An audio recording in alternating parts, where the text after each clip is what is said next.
Kyle Sonlin and Herwig Konings are founding partners of Security Token Group. All opinions expressed by them or guests on this podcast are solely their opinions and do not represent the views of Security Token Group or its subsidiaries. You should not take any opinion expressed on the show as a specific inducement to make a particular investment or follow any investment strategy. This podcast is for informational purposes only.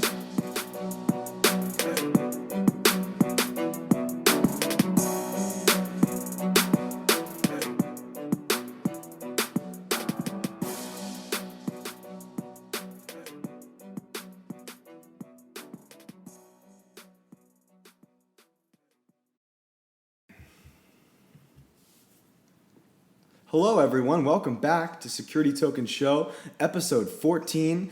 We had a little week off there, but we're happy to be back. My name is Kyle Sonlin. And I'm Herwig Konings. And we're here with the theme of this week's episode, the Crypto Ratings Council. Episode 14, Kyle, we're excited to hit everybody with the latest news, the new STOs, the latest market update, and talk a little bit more about what the Crypto Ratings Council is, who put it together, what they're doing with their framework, and how it might have to play a role in our industry. But first, as always, let's jump into the news. Let's get into it. I want to give an update, Kyle, starting off with one of our more exciting topics from a couple episodes ago on tokenizing sports finance, which was led by Spencer Dinwiddie's new attempt to tokenize his Nets contract for about $34.4 million. It was very exciting. It was a new use case of how sports finance could be used specifically for tokenization on a very niche asset class. And unfortunately, the NBA has come out and immediately slammed it down. No pun intended there. They blocked it. Unfortunately, it seems that even though Spencer was under the impression and had given the allure that the NBA was on board, it turns out that he had signed a collective bargaining agreement with the NBA as part of his contract, and the NBA is claiming that this tokenization and this investment offering is breaking and breaching that agreement. So as a result, Dinwiddie has been reaching back out to the NBA. A report, Kyle, 3 days ago came out and did say that they had met once again with the NBA, and it seems that Dinwiddie is intending to move forward. It's super interesting. God bless him. It's very, very interesting. I actually talked to some people that I know, some friends in the industry, and from what I understand, they actually were expecting the exact issue that the NBA was having with the contract. And apparently, from Dinwiddie's perspective, this is more of a misunderstanding rather than actually a violation of the potential deal. Because from what I understand, the NBA is essentially saying that you're not allowed to provide a third party with the rights to your contract, right? So he can't sell his contract, but theoretically, if he just earns the cash and then gives that cash to someone, that's irrelevant of his contract. If he's generating an income stream and decides to pay that out to someone else, he can do that exactly without having to go through the NBA to do it. It's just more so collateralized by his NBA contract. And since the NBA contract is guaranteed, it's a fully guaranteed, fully collateralized debt offering. So from their perspective, the NBA actually doesn't have any real jurisdiction over whether he can or can't do it. We'll see if that flies. Yeah. Obviously, I'm sure that they'll have to have an arbitrator or someone decide whether, that's skirting around the rules. But as you said, they are looking forward to moving forward with this and are going to continue to work with the NBA. It does seem like a proper workaround. I would have confidence with that logic. Of course, the NBA always has the ability to fine or punish or however they can go about this. But hopefully they keep an open mind, as this is certainly an innovative form, again, in sports finance here.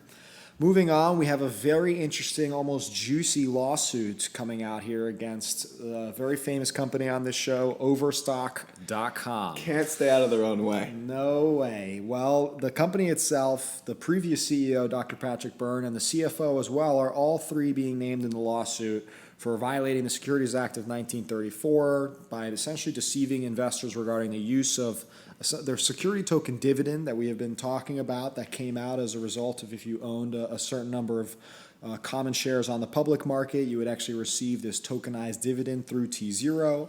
And this actually put a squeeze on the short sellers that weren't able to actually come up with the respective tokenized dividend. And this actually, in the lawsuit, claims that Dr. Byrne, at the same time of taking advantage of this, selling over 109 million worth of overstock shares that he owned, while at the same time the company itself also sold shares directly to the market in order to help with its cash flow issues that are coming from its investments in, of course, its blockchain division. So the lawsuits claim that Dr. Patrick Byrne is misleading investors on what the blockchain initiative means and how it actually promising in terms of ROI could be. And as a result, actually ended up abusing the market. And you top it off with his sort of deep state comments and the kind of personal issues that have been going on in the public. It certainly kind of paints a bad picture about what's going on here. I'm going to be honest, Herwig. These are my opinions only, but it's just a damn shame. Regardless of whether there was ill intent here or not, it definitely casts a bad mark on security tokens in terms of them leveraging this for the short squeeze. I mean, the short squeeze happened, and it's clear Byrne especially has been very outspoken about how he dislikes short sellers and felt that they were out to get him, which does fall in line with his odd deep state comments and the conspiracy stuff. It's frustrating that we had a great opportunity here to provide investors with a security token of a public company and start to blend these assets and really provide at least another level of legitimacy in the sense of providing a new liquid token, a real asset of a public company. I mean, this was an awesome opportunity to provide legitimacy for security tokens and for T0. And it looks like this is all just kind of a hoax, and certainly at the very least, even if they do end up issuing this digital security of the overstock preferred equity, it's going to be viewed with a very skeptical eye from investors because of this whole hocus pocus. And so it's very frustrating for me, I'm going to be honest. I agree with you, Kyle. I find it a little hard to believe that that would make Dr. Patrick Byrne a genius for putting this whole con together, if you will, because we all know that they were one of the first companies to adopt essentially accepting Bitcoin through overstock.com. Then they publicly announced, I think it was 2014 or 2015, their intentions of leveraging blockchain for their securities management. And then eventually the investment into Medici and the whole spin-off with T0 and the whole portfolio that we actually discussed a couple episodes ago as well. So, he's clearly been working on this vision for a long time. It seems like this would be kind of like a loose pivot of a turn to kind of abuse the market with the technology that he's developing. So it's surprising, and it certainly doesn't do any favors for the industry, doesn't do any favors for Overstock or T0. Hopefully, there'll be a settlement and nothing more negative comes out of it for the industry, but, we'll certainly be keeping an eye on it. It's certainly going to have a big impact on potential T0's future cash flows and its ability to operate. So it certainly is all linked to some degree. Yeah, we're waiting for some development from their side. They could use some good news. Hopefully they've got something planned for early 2020 that they can, get some positive momentum, because it does certainly seem like the company right now is just it's bad news after bad news. And I do have some good news in the next article to talk about here, Kyle, to change the tune. Harbor has finally been approved its broker-dealer status by FINRA. Congratulations to Harbor. This has been something that's been in the works for a long time, and we do know and have covered before that it's very difficult to attain this license, let alone specifically that when you have to do anything with cryptocurrencies or blockchain, the SEC has been, and FINRA specifically, have been extra critical and scrupulous of those applying. And so it's been a very difficult task. There have been reportedly anywhere between 40 to 100 different applications being slowed down or on hold, if you will, by FINRA. And the fact that Harbor has officially been confirmed and approved is a great sign. Maybe more will follow as a result.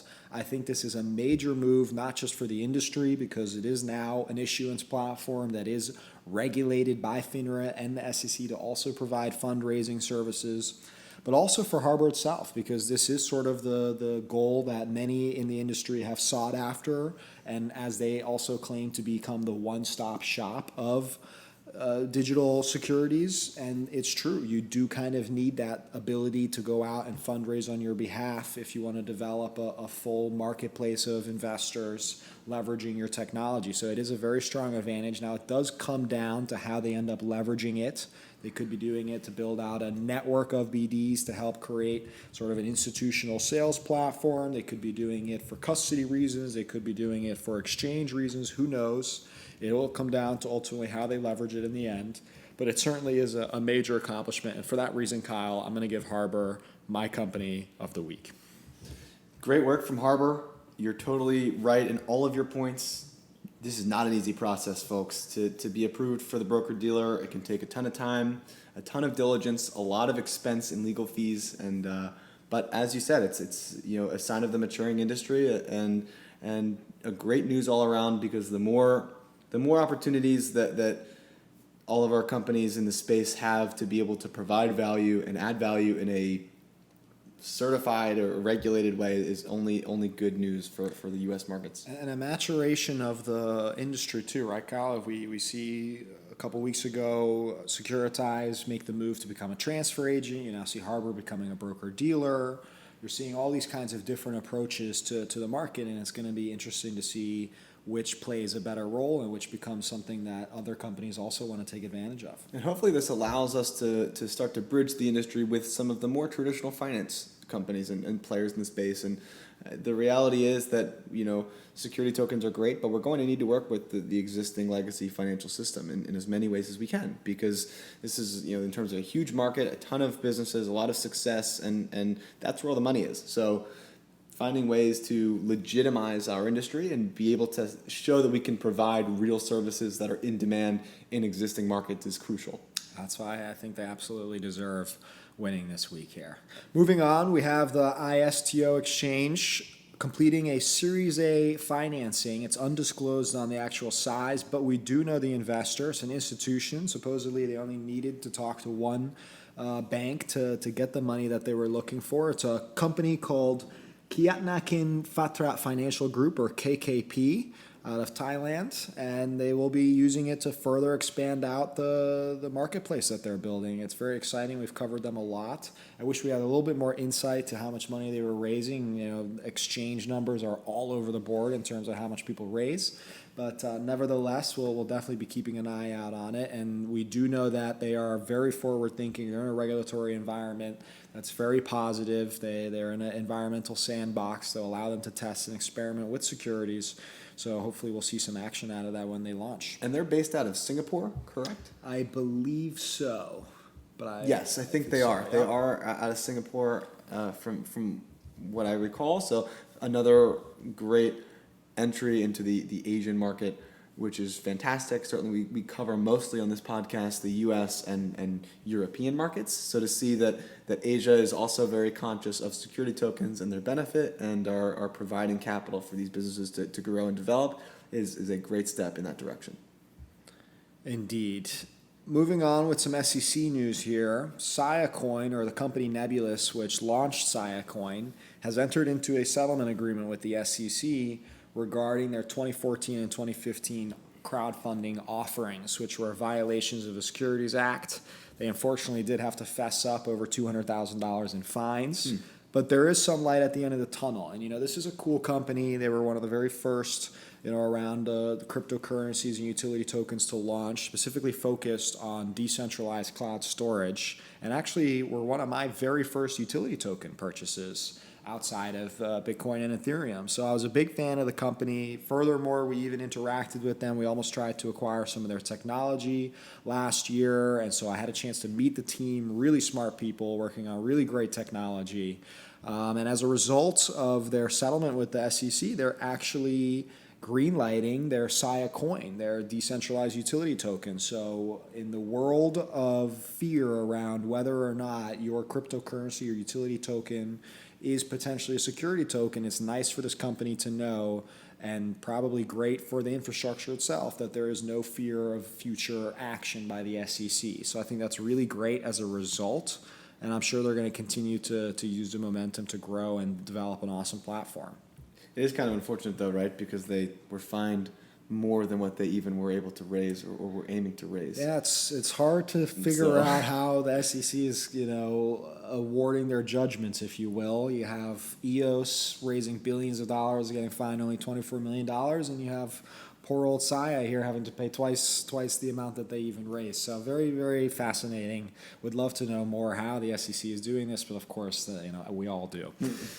The SEC has been active on some more progressive front here. The Jobs Act actually enabled a new testing the waters method for EGCs, or emerging growth companies, which for those of you who don't know are companies that essentially have $1 billion in revenue, in annual revenue. And if you qualify like that, you're allowed to test the waters and engage with institutions and banks about the potential IPO offering and process, which of course makes it much easier for a private company to determine whether they'd like to go pursue investing into a full-on IPO or if they would like to wait. And what the SEC is actually doing is adjusting the rule to change it and expand it from not just EGCs who are capable of using the testing the waters, but any issuer in the United States, which I think is fantastic. It's a great move. They clearly have seen the testing the waters work. There's obviously a lot of emphasis around public market exposure and encouraging private companies to go public and kind of try to fix around that. So I think this is certainly going to help do that. And I assume that companies that are tokenized and are in the private markets will help. That will help them when they test the waters with institutions for a potential IPO. So I think this move is really great for, again, issuers across the board, whether you're $1 billion in revenue or much, much smaller. Yeah, I think that we're seeing a lot of these recently IPO'd companies are really struggling when they get to their public markets. And part of that reason is because a lot of these public companies are waiting to go public so much later than when they would have even 10 or 15 years ago. And so because of that, it's really causing a strain on the market because most of their value has been created by the time they go public. And the public is almost the later stage of their life cycle, it seems like, for some of these businesses potentially, as opposed to reaching maturity when that was the aim before. So it'll be interesting to see now that there's more ability to test the waters and see if it's something that's a good opportunity, if private companies will consider it as opposed to staying public. We'll just have to see. Presumably making it easier will encourage them to go public and IPO sooner. So let's see what happens.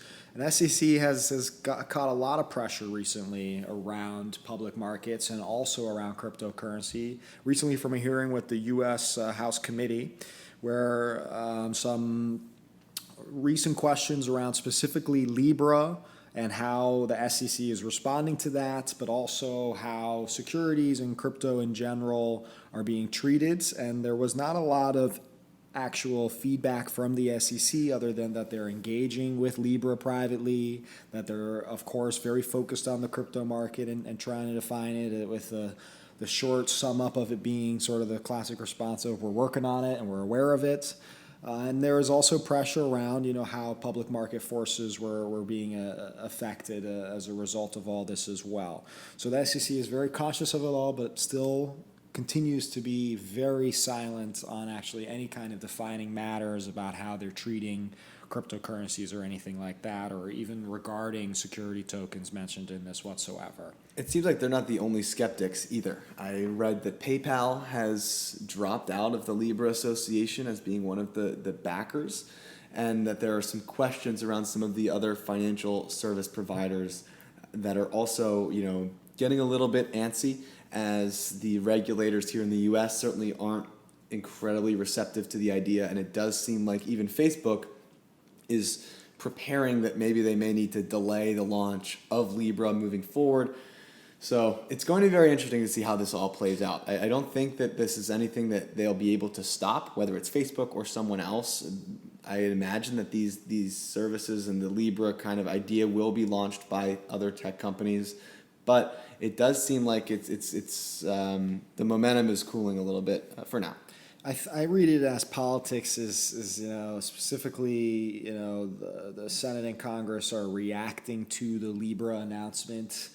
sort of as one would expect, which is they don't really know what's going on. They're starting to get a good grasp of it, and now they're starting to talk to anybody that's related to this, right? The SEC specifically, with almost like an expectation in this hearing to be like, hey, are you going to be able to stop Libra, or like what are you doing about this, and kind of getting a poll on what's going on. And that is right in line with specifically two U.S. congressmen sending a letter recently to the Fed asking them to develop a national digital currency, again in response to Libra, and wider in general about the potential of a private company developing a stablecoin currency that could rival the US dollars. And this is even more timely because there have been reports also of China and other governments considering developing some kind of a stable coin or national digital currency, if you will, of their own. And so, again, this is why I perceive all of this as this is a massive global movement. Stablecoins are now taking the main stage as a result of Libra. And Washington is trying to figure out, how do we want to respond? How are we going to manage this? And now even the Fed is getting dragged into it, which we all know. It's like one of those sacred institutions that is on its own. So we'll see how they want to respond. I really hope they do publicly respond instead of privately through secure channels, if you will, about how they're going to respond. But it's definitely very interesting, and I'm glad to see, again, that there's activity around this. Great proactivity. There are congressmen who are thinking about this topic and trying to follow up on it. Moving on, we have Morningstar. Everyone knows, multi-billion-dollar rating agency and financial advisor. Morningstar, it has a great Forbes feature on talking about how they're leveraging blockchain for the future, and that they recognize blockchain as a technology that's going to have a major impact on their sector, but also that they're dipping their toes into rating blockchain-based assets. And they've actually partnered with a couple startups, Kyle, across the tokenized debt, the equities, as well as real estate space to figure out where they can add value and participate. So I think this is clearly Morningstar presenting themselves as bullish on the technology. And another one of those institutional moves that I love to see major companies from the traditional financial sector acknowledging blockchain, acknowledging the opportunity, and acknowledging the future, specifically when it comes to digital securities. So I'm always a big proponent of that. Yeah, we saw Santander Bank originating loans on the blockchain, settling those in Ethereum. We're seeing Morningstar and certainly all of the other examples, whether it's Franklin Templeton or many of the other examples of, certainly in the fixed income use case seems to be the primary focus at this point, and we totally get that. It's a very unclear and still kind of outdated process to originate and sell fixed income instruments, and the blockchain really can solve a lot of those questions around collateralization and many of the other settlement features of these instruments. So just another great example. The more really smart people that we're putting onto this, and certainly the ones like from Morningstar that have quite large budgets behind them and strong incentives to cut costs and be able to make these processes more efficient, it makes you very excited about how they're going to leverage this technology moving forward. And you're right about institutions. In fact, we're going to take a quick trip across the world here, all the way over to Japan, where actually 6 major Japanese brokerage firms, Nomura Securities, Rakuten Securities, SBI Securities, Monex, Daiwa Securities, and Kabu.com Securities, all formed together to form a security token offering association out of Tokyo to obviously boost adoption and awareness of STOs as a fundraising model in the country. The association aims to ensure investor protection by bringing regulations in place to prevent illegal activities, including money laundering.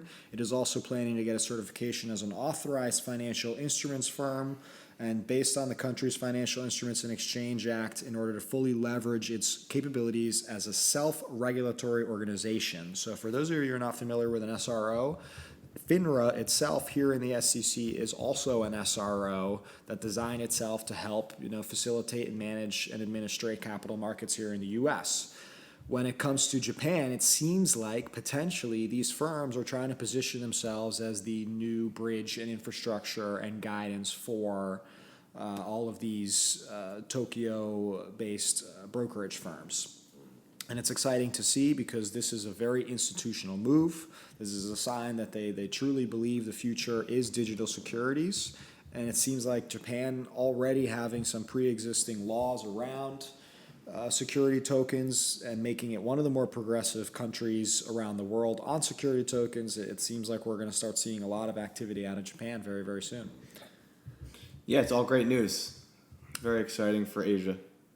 And then we do have one big institutional piece of news here back in the US from issuance platform Securitize, announcing a raise of over $14 million from institutions, including a big Japanese-based bank, MUFG Innovation Partners, as well as also raising from Santander as well as Nomura Holdings. So that is a major, major accomplishment. They're once again leading the industry with another large, sizable round. They're one of the few companies actively raising money in the space, which is always a good thing. They ate up a majority of our latest Q3 report, which is out, and you can go check that out on our Medium to go see what the latest activity was for Q3.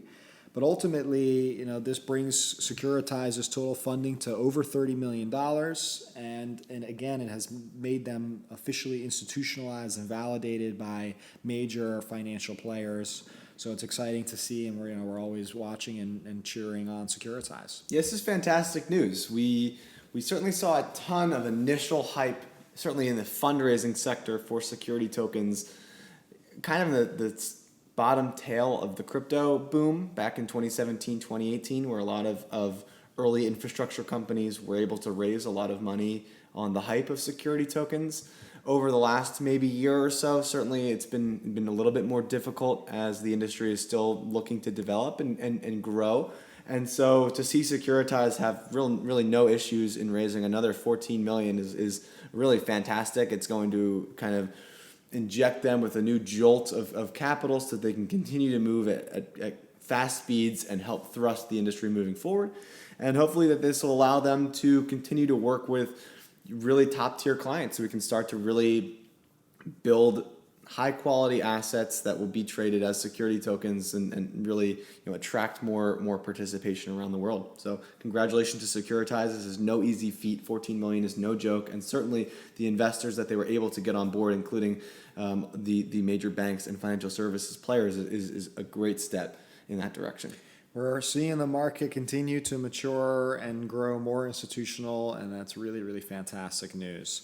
I want to end on a couple interviews that you all can go check out. Once again, everything that I talk about that we discuss on the show, you can find the articles on wherever you're listening to in the description or directly from the source on stomarket.com/news. The interviews that you might want to go check out are Thomas Carter, the CEO of Dealbox, talking about the issuance platform that they developed, which is built on Stellar, as well as an offering that they're launching with. We, of course, have Sam Salehi, the CEO of T0, who did an interview series on securities.io. And finally, we have an interview on Forbes talking with with Liquify CEO Adrian Lai, who talks a little bit about their STO issuance platform with Forbes. So that's all the news that I have today and over the last couple of weeks. Thanks for letting me share with you, Kyle, but I'm excited to pass it on to you now and hear more about the latest offerings. What a week, man. I guess 2 weeks. We really had some very interesting news, and we still have another pretty big piece that we have yet to discuss in our main topic, so that's exciting. But we're going to keep STO news relatively short and sweet today so that we can keep our podcast around the similar kind of length. But the first piece of news and the biggest thing that I'm excited about this week is that Merge, the Seychelles-based exchange who was a crypto exchange looking to launch a security token of their own equity to kind of prove that this is possible, that they're able to go through the process. This is certainly something we're seeing many exchanges do, to be able to launch their own exchange token to raise the capital to then build out the securities exchange features that they're going to need, and along with the regulations and the other things that they're going to need to get approval to launch.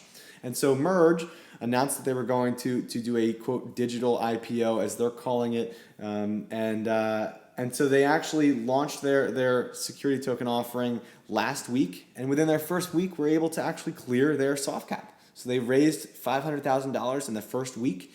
They are targeting a total raise of $4 million, but the soft cap is crucial because that means that they're going to be able to move forward with this raise no matter what else their progress is. But as they mentioned, that they had a ton of interest from many different countries, many different investors, and so the fact that they were able to close their soft cap and generate that much interest in the first week is really, really great news.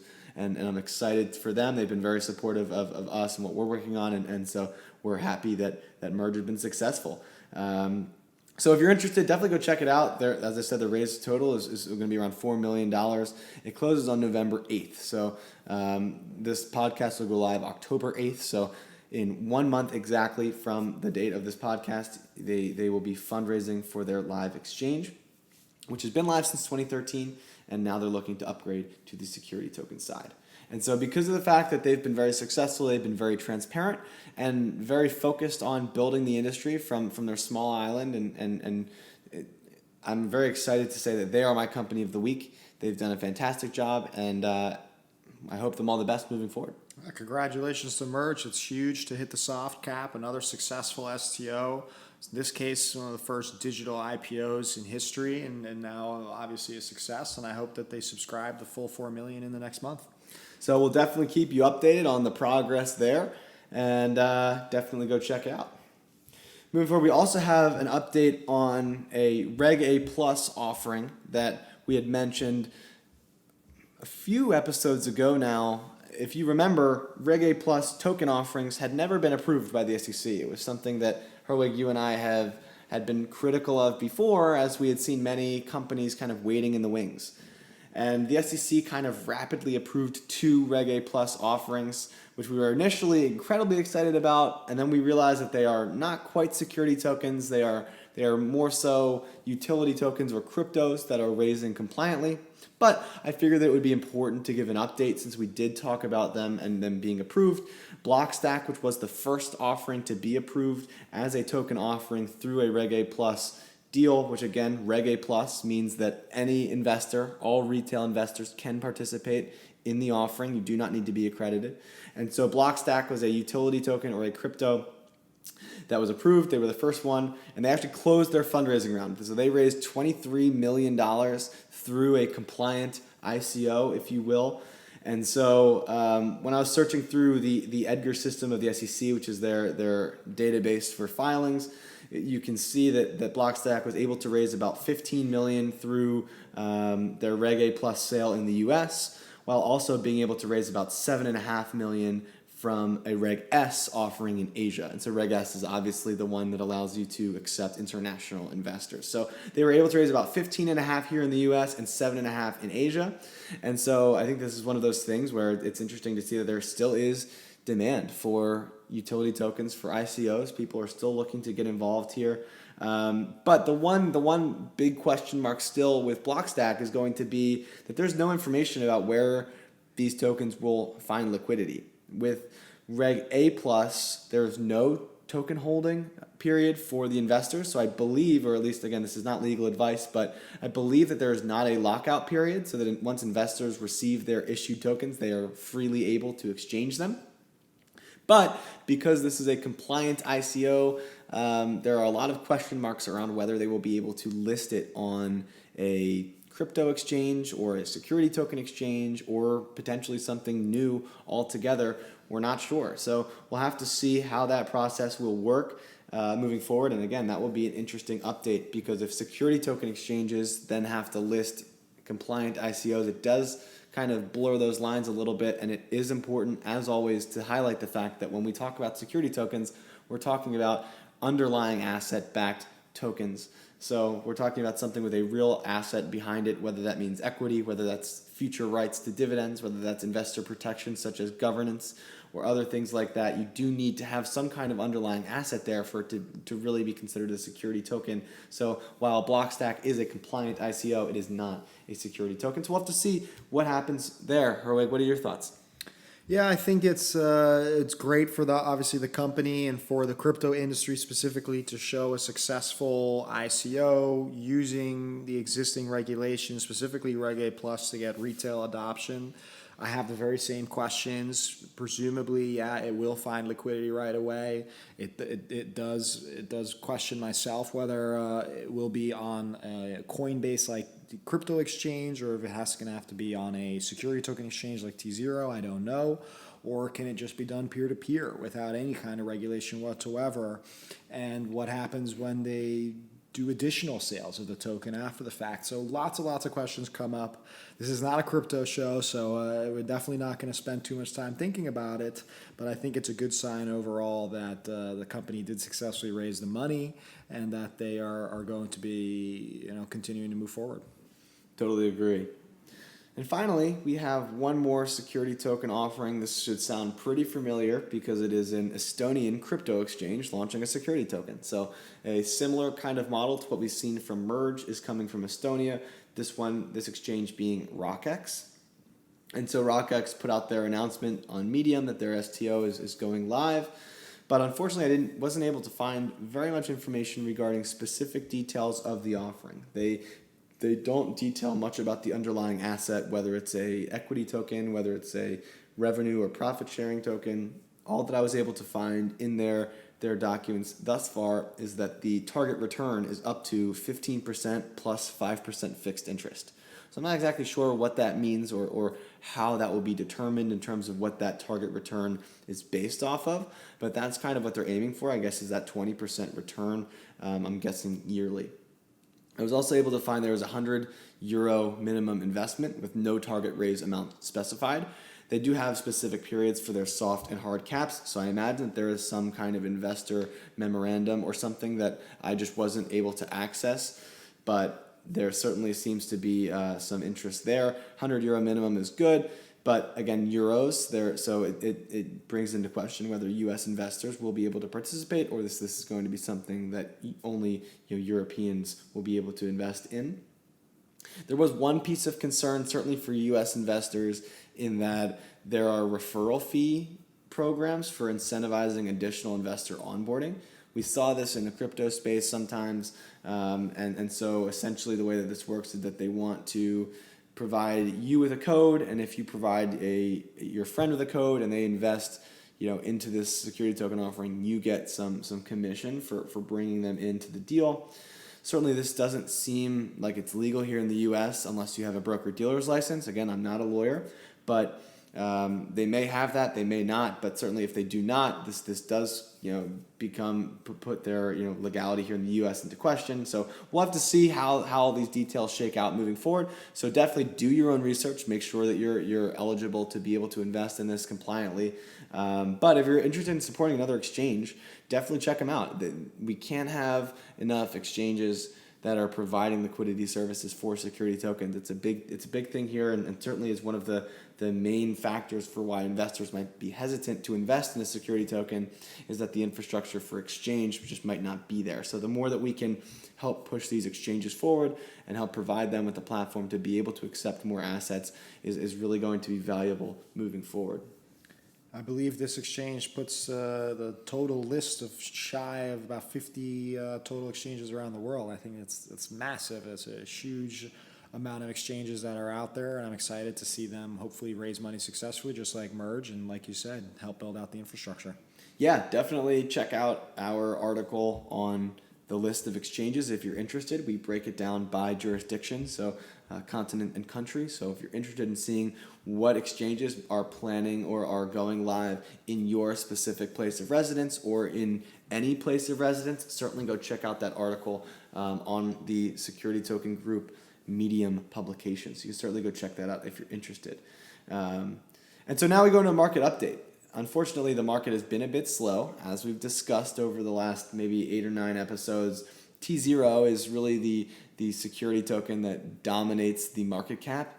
And so the market really depends on T0. So as T0 does well, the market seems to be doing well. And when T0 does not, the market also seems to contract. So unfortunately, because of a lot of the news recently around T0 and certainly around the dividend that everyone was hoping to be exchanged on T0 from overstock being postponed, T0's token price has been down It's hit 174, $1.74, down from the 250 range that it was around 2 weeks ago, and down from $10, which is what their initial offering was sold at. So I think that some of the drama, the stagnation, and the uncertainty inside of Overstock and T0 are really starting to take a bit of a toll on the price, which continues to raise the question marks around whether startups really benefit from having live exchange equity in the public space. I mean, sometimes you can question whether this just adds a little bit more drama to an already complicated issue, and if it's maybe in the best interest of some of these really early stage startups to just kind of keep their equity off the public markets. It's a very interesting question, maybe something that we can discuss in another episode.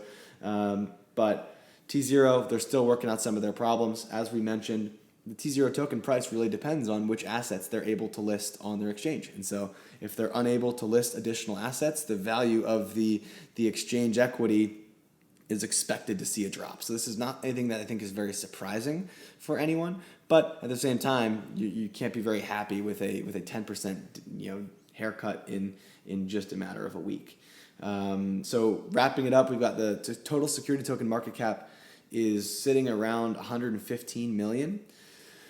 We see almost no movement from Open Finance, and T0, as we already discussed, is not doing that great right now. So the market is definitely down, but I think that this is something that's pretty easily resolved if T0 can just work on listing some assets. We know that Som came out, and the CEO, rather, of T0, he mentioned that their main priority was going to be listing additional assets on their exchange. We've mentioned that they're working with some additional projects. And so if they can get a few live tokens issued and onto the platform, I think that we'll see a great boost here because there will be additional assets to exchange. The volume at T0 is still at that $15,000 to $20,000 a day mark. It's not zero.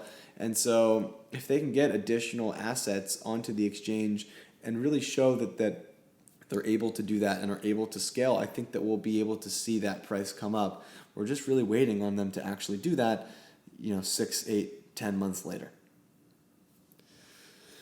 Moving forward, we have some upcoming events. We have the Crypto Invest Summit in LA. That's October 14th and 15th.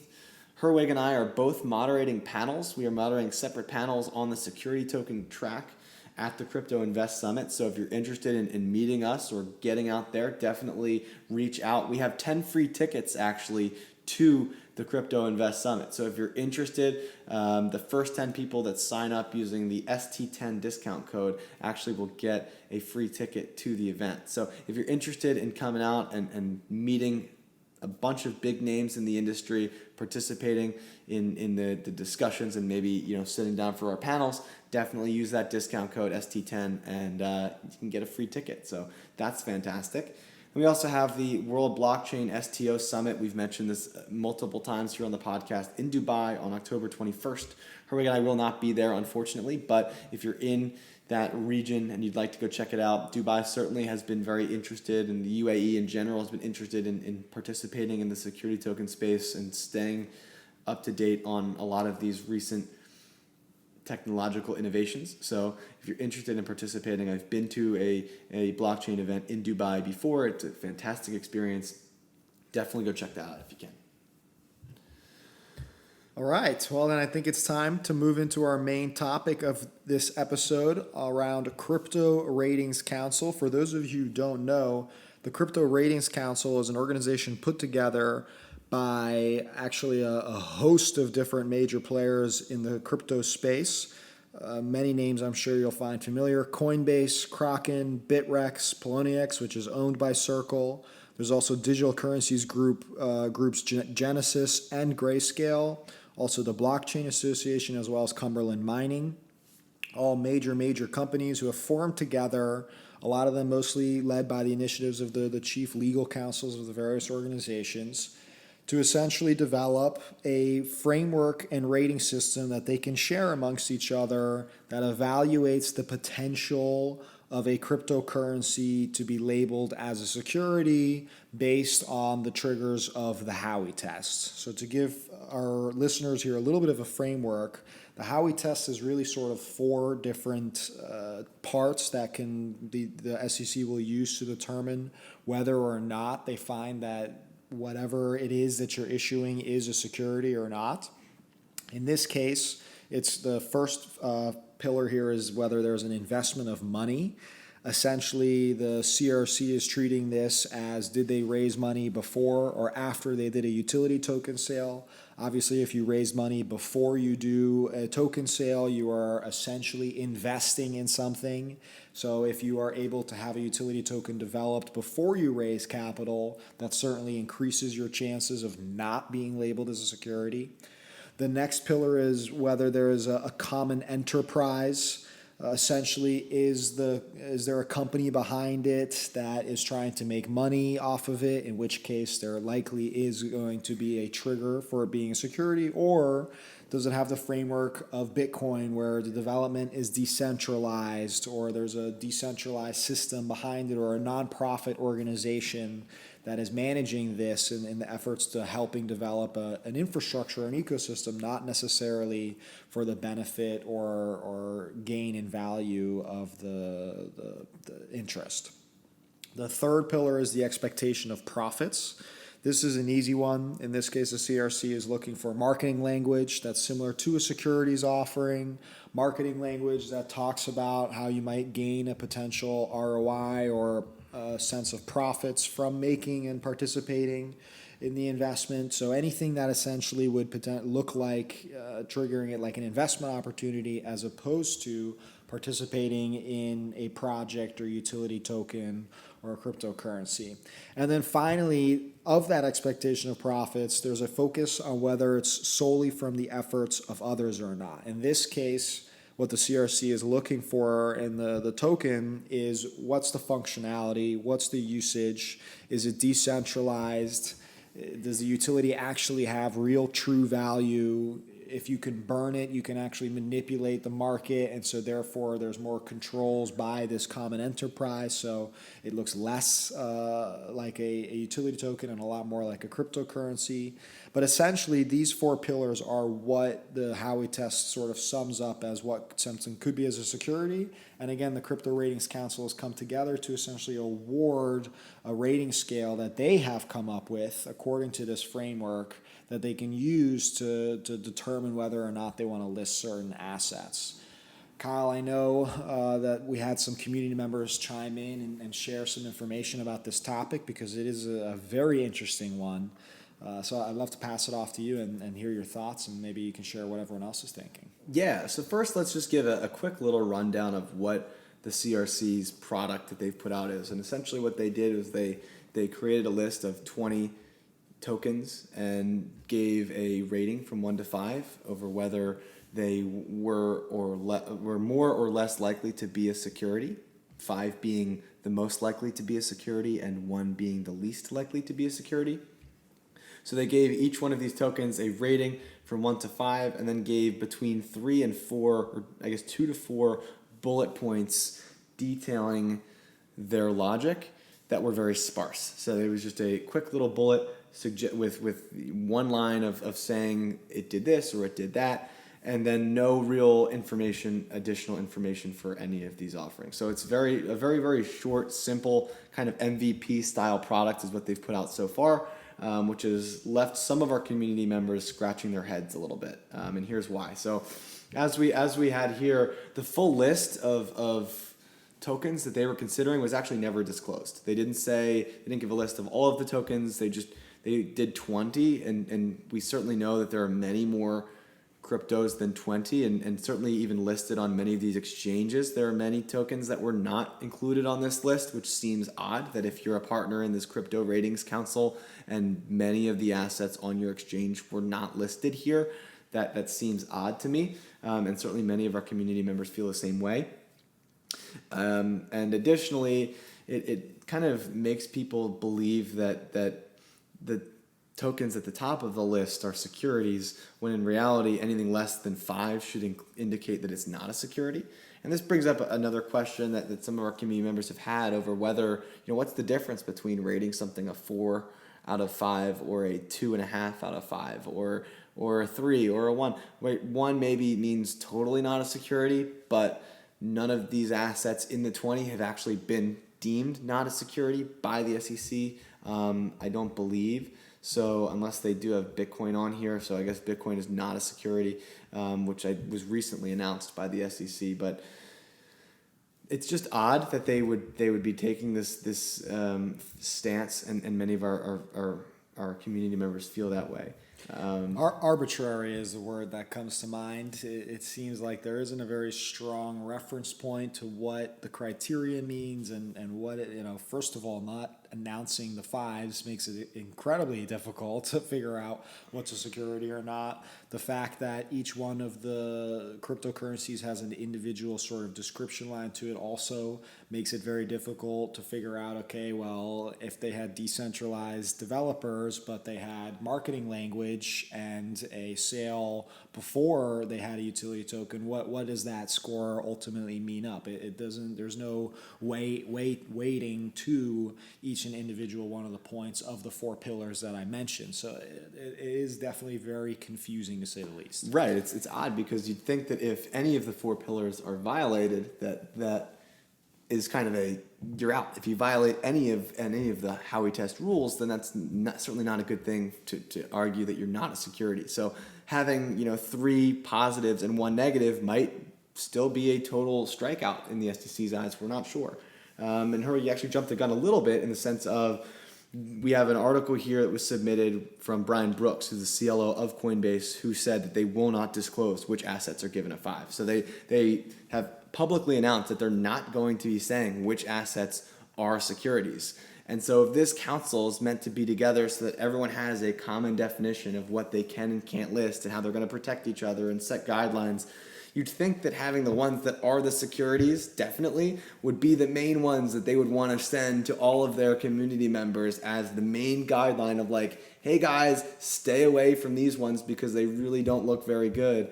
The fact that those aren't being published, it seems like much of the value of this is diminished, in my opinion, and certainly from some of our members as well. Yeah, I mean, what's the threshold? You have a company like Polymath that was rated actually a 4.5, the highest score possible, and that almost seems worse than getting a 5 because at the 5 we have no idea what was the difference between a 4.5 and a 5.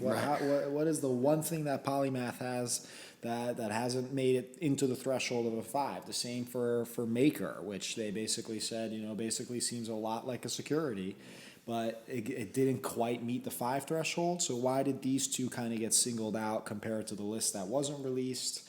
And what does a 4.5 mean versus a 3.75? I want to bring up the example, Kyle, of EOS, which recently by the SEC also settled and they paid a fine and they have now been cleared as a token.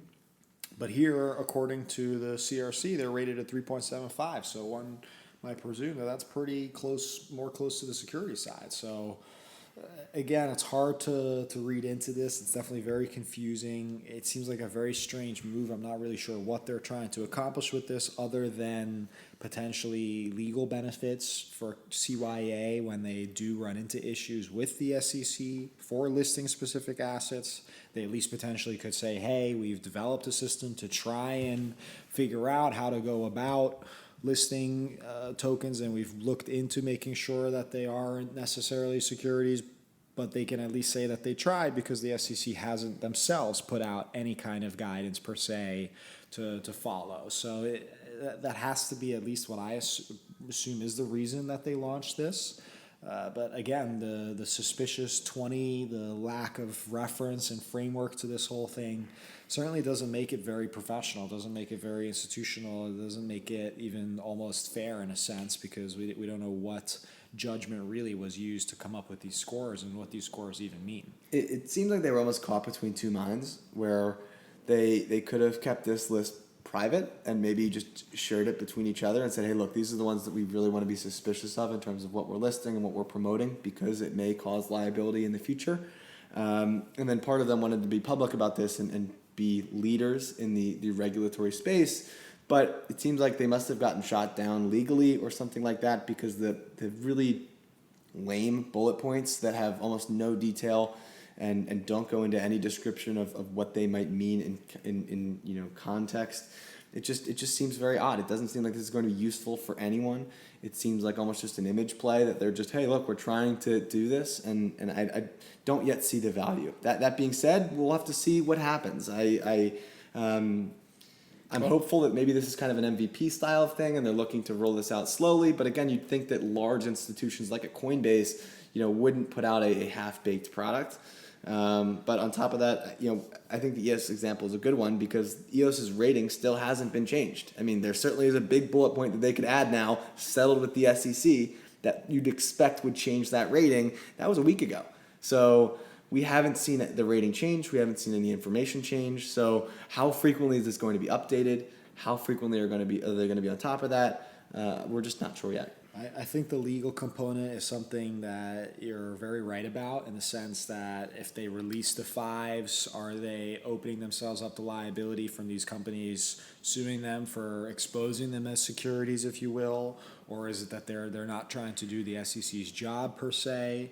It certainly is very interesting because they also rated one token that is really much so in the spotlight right now regarding the fact of whether it's a security or not, and that's Ripple, or XRP, which in this case is CRC rated a 4.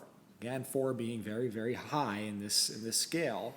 And a couple episodes ago, we talked about how Ripple is being sued for being a security, and in fact that the case around Ripple could actually have a very industry-defining impact on what happens with it. And so this is further ammo that can now be used. In fact, the Ripple lawsuits, in counter to it, Ripple actually responded and said in the UK, the FCA, the SEC equivalent there, they actually have already clarified and created a framework for the different tokens. And they classify them between exchange, security, and utility tokens. And in this case, Ripple is actually labeled as an exchange token, not a security token. So they're actually claiming this as evidence as to, again, why they're not necessarily a security. Of course, that really has no official impact on what its status is here in the US. And with high-profile cases like EOS going down with the SEC, I imagine that Ripple or XRP is certainly on their radar and being looked at. And so I wonder if this is going to have any impact on that. Probably not. I'm sure the SEC is not even looking at this whatsoever, but maybe they are, and it'll be interesting to see if this fast forwards or accelerates anything.